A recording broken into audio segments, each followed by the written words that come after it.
From the CyberHub bunker and studio, you're tuning in to the CyberHub podcast. And now for your host and CISO, James Azar.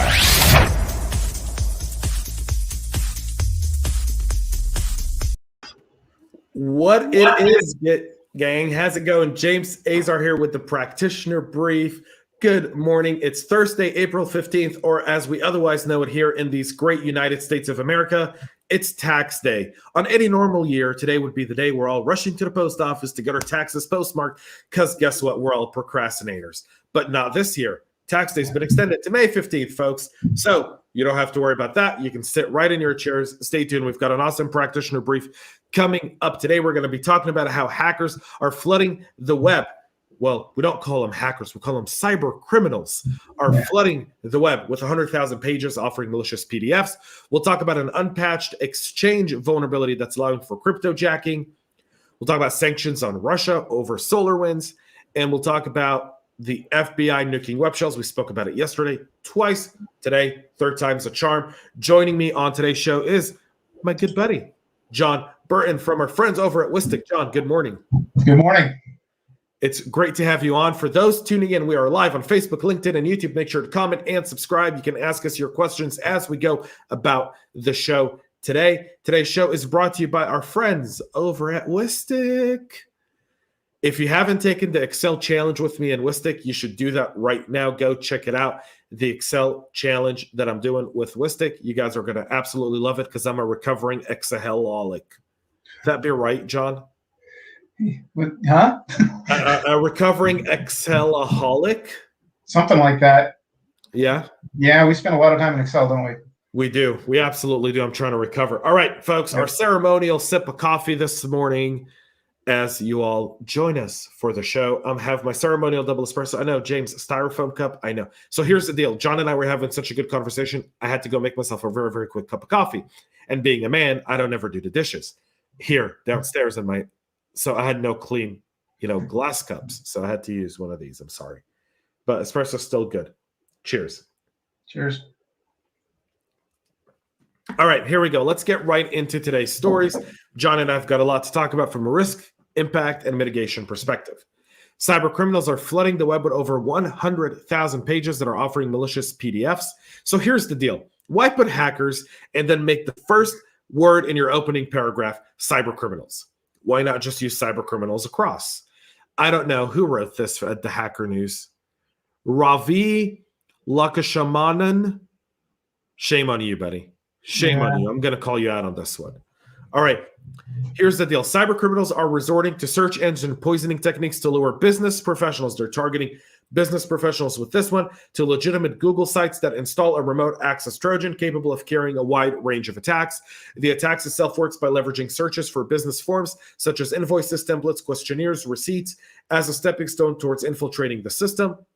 Users who attempt to download the document are redirected, and without their knowledge, they go to a malicious website that hosts the malware. Then the RAT is on the victim's computer. And as you see right here in this lovely, beautiful diagram by the folks over at the Hacker News, you see exactly how the attack takes place. There's a decoy application. It's a slim PDF reader. You download that, and game is on with their ability to access your environment. John, risk, impact, mitigation. Well, I mean, the risk is potentially everywhere, right? We look at you could lose data. I mean, that's it. You could potentially lose money. The possible risk to your business is high. I would throw it up there critical. You could. That's it. Financial and reputational risk, both possible, along with possible regulatory impacts. So the risks are high. The risk and impact are high. The impact is you can end up in court. You can directly lose cash, lose customers, all that kind of stuff as well. Mitigation, keep your stuff up to date. Don't click on things, right? I tend to avoid downloading PDFs off the various interwebs, right? PDFs coming from known sources would be ones that I'm still wary of, but I'm more likely to do that.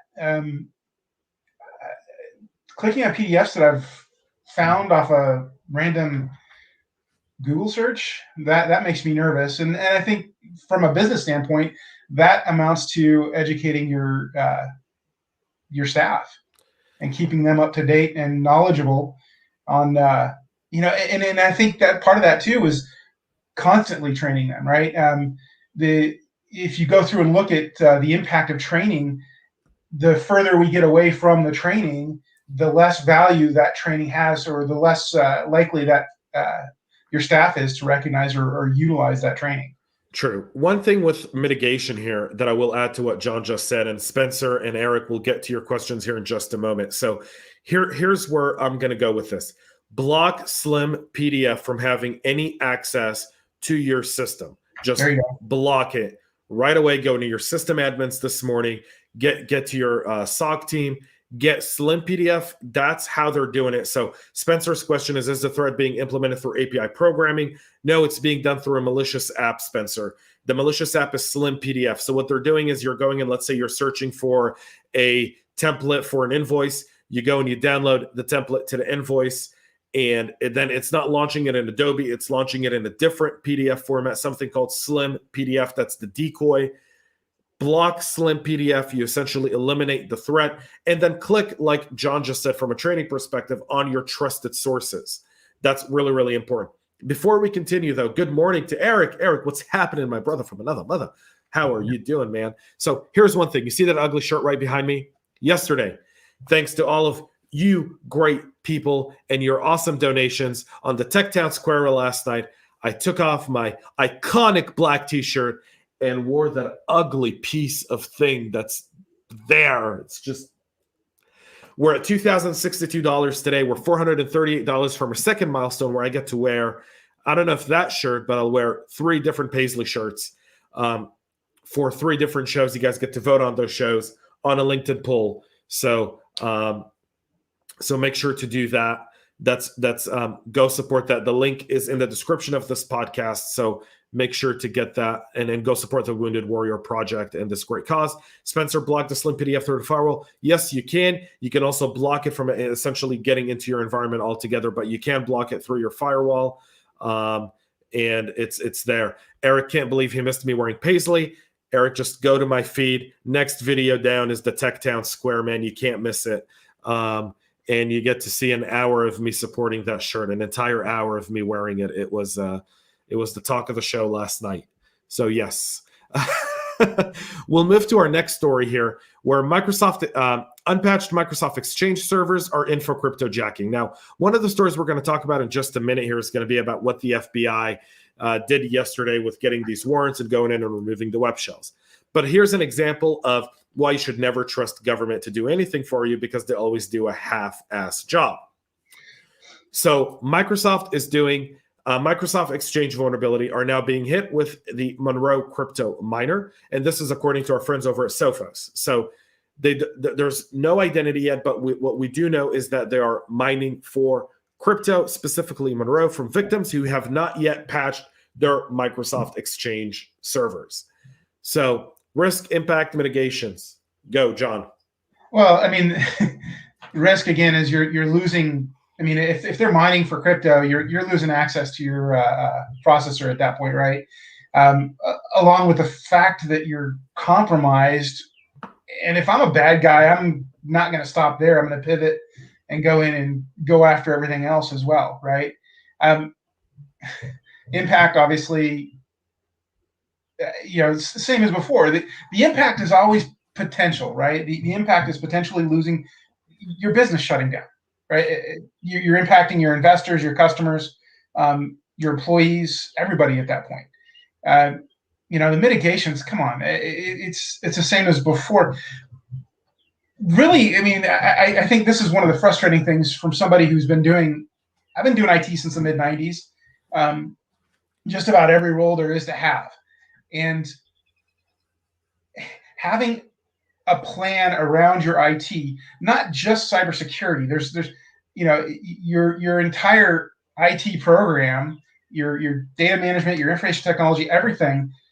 That's what makes up your security program, and that should include patch management, scanning your code, for example, all that kind of stuff. It's very big, and if you don't pay attention to it, stuff like this happens. So here's another impact perspective to this cryptojacking thing, which is really, really popular nowadays. Is it's you're paying for something you're really not using. But number two is it's reducing the integrity of the apps that you have running in that specific environment. Now, here specifically, they're doing this on Microsoft Exchange, meaning they're probably trying to use Azure, or they're trying to use OneNote or SharePoint or OneDrive as a way to continue to cryptojack within that specific environment, meaning they're just launching computing power and using the devices that they're able to get their hands on in order to mine for crypto. Monero is very cheap to mine. That's why they mine Monero. Then they don't mine Bitcoin, because with Bitcoin, you'd notice it right away. With Monero, you don't notice it. XMR is actually very, very simple to mine. Pro tip by Eric Williams here, who's always got something good to add to the show, is always work to whitelist your required apps, extensions, and plugins. That's so important, right? I mean, John, you've been in IT. How often do we talk about just whitelist this stuff? Don't whitelist based on exceptions, whitelist based on process, and then make the exception what it is, an exception. Yeah, I mean, there's so many tools out there, available to do all this kind of stuff, right? Pay attention to your environment and pay attention to your industry. And, it goes back to the previous one about, blocking Slim PDF. If you baseline your environment, that includes baselining your servers, right? Knowing what's on them and what's supposed to be there and what's not, monitoring the logs, paying attention to changes, there's a whole bunch of stuff we need to do. But if we pay attention to those things, we can capture a lot of this before it becomes truly impactful, if that makes sense. Absolutely. So, I mean, there's a lot we can do to keep ourselves safe from this stuff. Absolutely. Folks, really important with this one, cryptojacking, something very simple, kind of a good best practice. Take your computing cost, average it out. If you exceed it by 5% per month, go and audit it. You'll find your cryptojacking. Ding. I mean, that's right there. That's part of baselining, right? If you know what's supposed to be happening and it differs from that, then you need to look at that.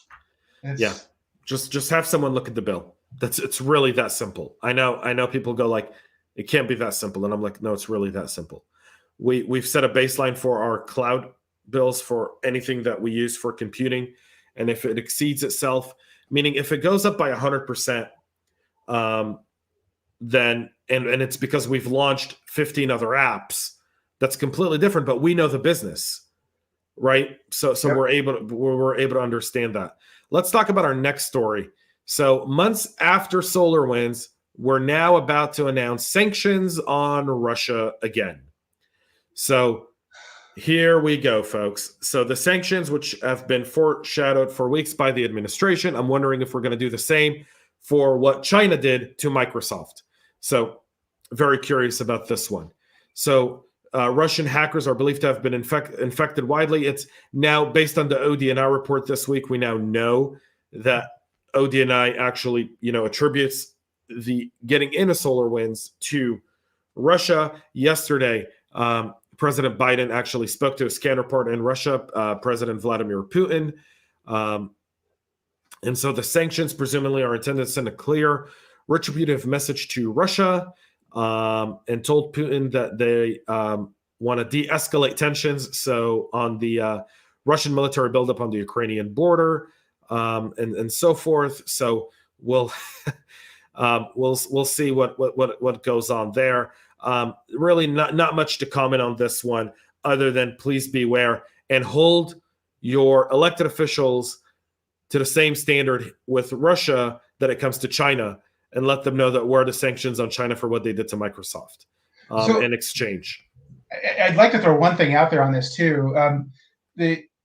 So much now from a cyber criminal perspective is easily, well, not easily, but often attributed to state actions.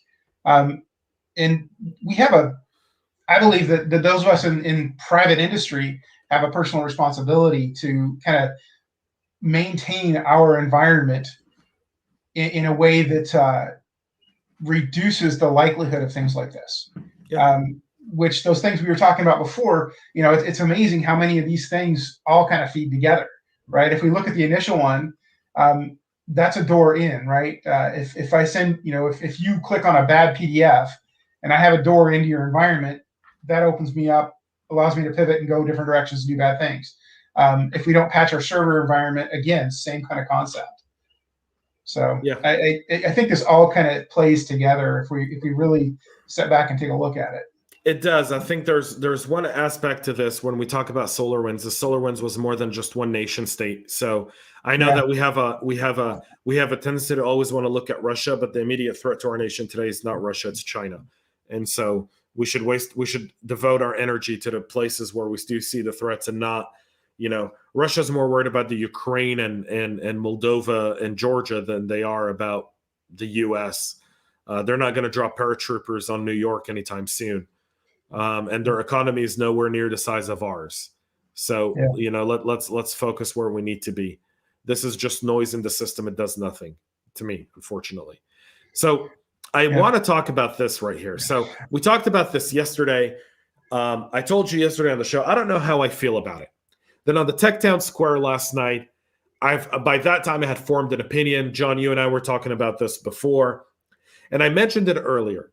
Unpatched Microsoft Exchange servers now have cryptojacking. FBI issues a warrant, goes in, removes the web shells, makes copies of them for persecution of Chinese nationals. Like, we don't have an extradition treaty with China. So that's great that you're building a case. What a wonderful opportunity that is. But at the same time, you know what I mean? Like, we don't have an extradition treaty with China. We know that China is behind. We know that Hafnium, which is behind the Microsoft Exchange vulnerability and the web shell, is a Chinese state actor. That's a fact. So now we have cryptojacking because the FBI didn't patch the systems. They just removed the web shells. Yeah, this is, in the documentation from the FBI or from the Department of Justice is saying, we're attempting, so after the fact, we're attempting to contact the owners of these systems. And in cases where they don't have a contact, they're notifying the ISP. This one spooks me. Now granted, they said they got a warrant, so they followed a due process before they did this. It was a sealed warrant. Yeah.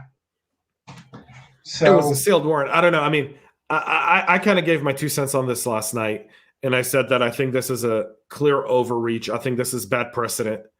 And I work a lot with the FBI as a CISO, so I'm not judging my FBI counterparts. I'm saying this is a bad precedent in general. You can have very good people, right? You can have very good people be part of great people part of an organization that does something bad that doesn't make the people bad. Sure. That makes sense? Of course. Yeah, that totally makes sense. Now, the surprise to me was that this was done in Texas, meaning the actual approval of this process. If you take a look at the warrant itself, which is on here, by the way, it's signed by Judge Peter Bray from the United States Magistrate Court in Houston, Texas. So, this is something where I feel like this is a really bad precedent for the industry as a whole. The work that the FBI has done over the years to bridge the gap in order to build trust with CISOs and organizations that in an event of a cyber attack, we're here to help you, we're not here to judge you. Yeah. So imagine if they get a secret warrant now when I call the FBI when I'm in the midst of an incident, and they get a secret warrant to obtain information about everything we're doing. What's going to happen to that cooperation? Has anybody seen or have we heard anything about which businesses yet? Has anybody come public? I'm curious if it was targeted in that sense, against specific businesses. So, they said this was an issue of national security. Yeah, sure. Right. So again, the FBI is in the process of notifying the victims. This is a story as of yesterday, as of 2 days ago. whose Exchange servers were accessed. The FBI will send these notifications via email from an official FBI.gov email account. So Eric says here, the FBI eradicated but didn't mitigate. It is the responsibility of the business process manager to mitigate the vulnerability. They just wanted the artifacts. True, Eric, but at the same time, then why not notify the business? Say, we know you have web shells in your environment. We want to get that. And by the way, as courtesy, we'll help you also mitigate this and patch it. Because they've got the capabilities to do it. They have the team. Yeah. But what they did with the court order, to me, Eric, see, my problem isn't what they did. My problem is how they did it and how they're going about it. I've always been in favor of utilizing a little bit more federal government resources to help businesses who can't help themselves. But at the same time, I also think that these businesses, that the FBI should have gone about this by going into these businesses, giving them through. And Eric brings up a really good point, resources. I know they don't have the resources, but CISA does. And CISA has these resources. So the FBI could have done a joint cooperation with CISA and had CISA do the second piece of this, the second part of the patching, because CISA has incident response teams through the NSA, through Cyber Command, through DoD. CISA has a lot more access than the FBI does, and they have a lot more resources. So why not the FBI go get this warrant, go to CISA and say, not even get the warrant, but go to CISA and say, hey, CISA, here's what we need to do. We'll go take the web artifact. We will go take the artifacts because we need it for the case the DOJ is building, because we're going to do a big press conference and say, here are the 7 Chinese nationals who work for the Chinese Communist Party, who are part of Hafnium, who did this hack, and they're now wanted, and those people will never leave China, and it'll just be, taxpayer money waiting for those people to one day leave China to be arrested and brought to the U.S. But then this is a computer crime, meaning I think it's a 7-year period before they can't charge them anymore. So, for 7 years, those people don't leave China, and then they can. And, it's whatever. Eric agrees that this is a terrible precedent. Maybe they were looking for something else, Spencer, about what the FBI was. They could be. We don't know, and I'm not going to question their intention. I've worked with them a lot, and so I know a lot of great people in the FBI. Maybe they didn't understand the situation. Could be. I mean, again, this is something, very. It's a bad precedent. Period. John, last words. I think, as in so many things, it's my biggest thing is you can't offload risk. Everything that we looked at from beginning to end today amounted to a business and an individual taking responsibility for their own safety and security. It's up to me to make sure that my environment is safe. That means I have to make sure I'm patched. I make sure I update things, and I make sure that I test things and make sure that it's on me, because the impact is ultimately mine, regardless of who I engage or employ to do things. It's going to impact me. It's going to impact my business. It's going to impact my people. So yeah. This is a very challenging situation. I think it's one that we need to debate, by the way. So for everyone who's watching, it's good to have these debates. It's good to have these questions, and that's part of being able to have these kinds of discussions. That's critical, because as our industry matures, a general counsel is going to look at this story very differently than we do as practitioners. A CEO is going to look at this, and next time we're going through an incident, it's going to be like, whoa, don't call the FBI, because they could come in and say, we're here to help, get a secret warrant, obtain all kinds of stuff from our system, write about things that we're doing, and then that could end up, biting us in the back end.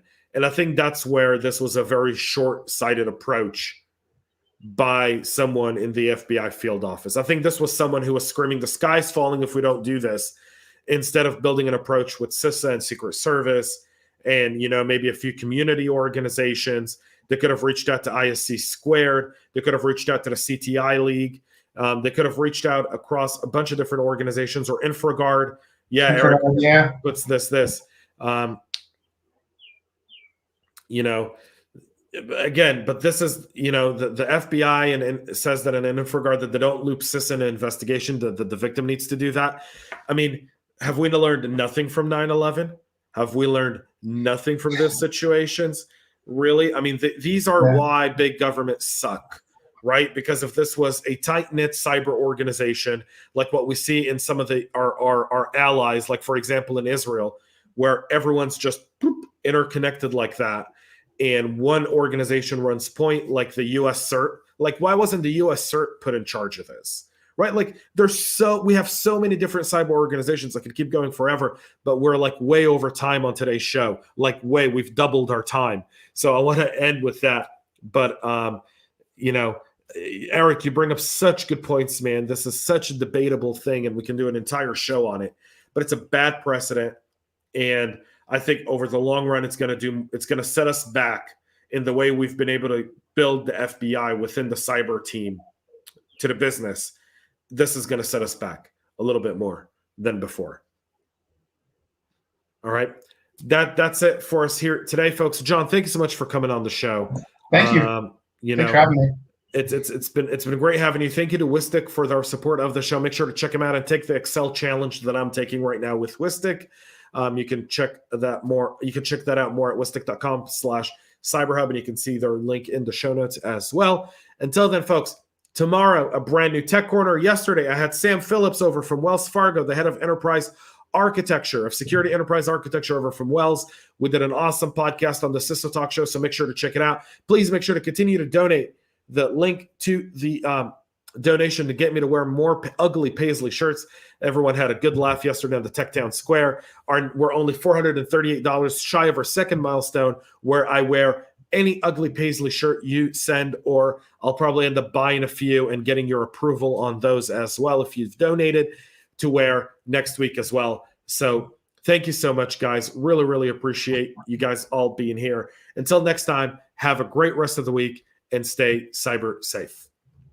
Bye. We love feedback, so make sure to connect with us on social media and subscribe to our podcast on your favorite podcast listening platform.